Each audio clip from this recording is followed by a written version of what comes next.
میرا سوال یہ ہے کہ مسجد کو اللہ کا گھر کہنا کیسا؟ یہ تو بیت اللہ مختلف کتابوں کے اندر اور مختلف روایتوں کے اندر موجود ہے۔ اس کا مطلب یہ ہوتا ہے کہ اللہ تبارک و تعالیٰ کی خاص رحمتوں کی جگہ، یعنی جہاں اللہ تبارک و تعالیٰ کی خاص رحمتیں نازل ہو رہی ہیں، اس لیے مسجد کی نسبت اللہ تبارک و تعالیٰ کی طرف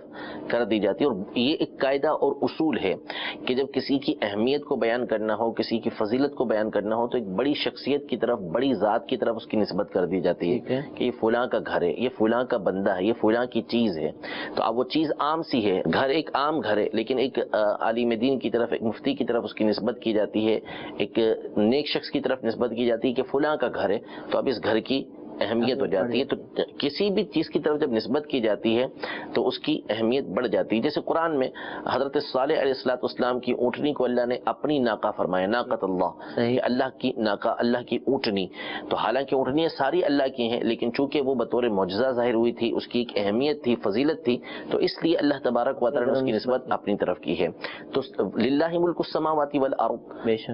للہ ما فی السماوات وما فی الارض، اللہ تبارک و تعالیٰ ہی کے لیے زمین و آسمان میں جو کچھ ہے وہ اسی کا ہے، سب کچھ اس کا ہے۔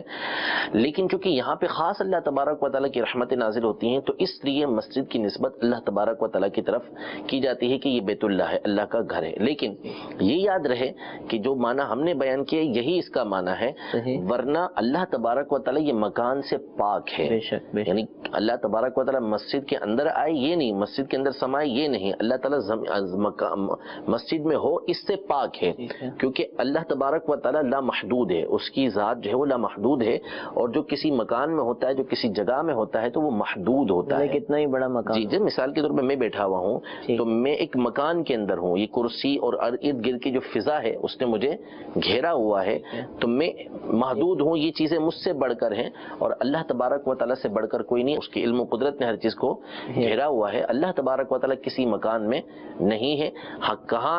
اس کے بارے میں ہمیں سوچنے سے بھی منع کیا گیا کہ لا تتفکروا فی اللہ، اللہ تبارک و تعالیٰ کی ذات میں غور و فکر نہ کرو، فتہلکوا، اگر غور و فکر کرو گے تو تم ہلاک ہو جاؤ گے، کیونکہ انسان کی سوچ ہی اس تک نہیں پہنچ سکتی۔ لا تدرکہ الابصار، ہماری عقلیں جو ہیں وہ اللہ تبارک و تعالیٰ کا ادراک نہیں کر سکتی۔ کہ تفکروا فی خلق اللہ، اللہ کی مخلوق کے اندر غور و فکر کرو، خود بخود اللہ تبارک و تعالیٰ کی معرفت تمہیں حاصل ہوگی کہ جس نے اتنی بڑی کائنات بنائی، سورج، چاند، ستارے، زمین، اتنی بڑی بڑی مخلوقات بنائی، تو وہ خود کتنا طاقتور ہوگا، کتنا عظیم ہوگا۔ ان چیزوں پر غور و فکر جب کیا جائے گا تو اللہ تبارک و تعالیٰ کی معرفت حاصل ہوگی۔ اللہ کی ذات کے اندر ہمیں غور و فکر کی اجازت یہ نہیں ہے۔